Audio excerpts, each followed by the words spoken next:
Qara bulut dolaşdı. Lay lay Xocalım, lay lay. Düşmən həddini aşdı. Lay lay Xocalım, lay lay. Bela yağdı min yerdən.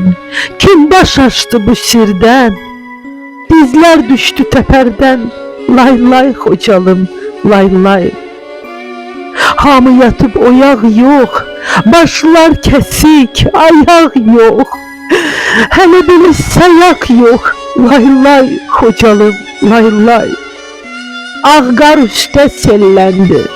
Qızıl qanlar gölləndi. Daş ürəklər dilləndi. Lay lay Xocalım, lay lay. Eller haray, ay haray. Yox bu dərdə olmaz çay. Qan ağladı göydə ay. Lay lay Xocalım, lay lay. Hiç belə də dərd olar. Hiç belə namərd olar. Buradan daha yurt olar. Lay lay Xocalım, lay lay. Ha yazam gəlməz sözə. Zaman gülmədi üzə. Nə tez gəldin bəd gözə.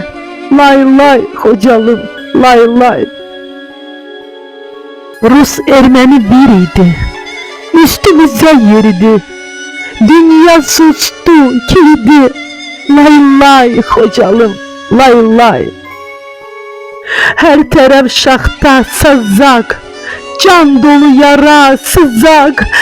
Bu dərdi hara yazaq? Lay lay Xocalım, lay lay. Şeiri səsləndirdi Aygün Əliyeva. Allah rəhmət eləsin.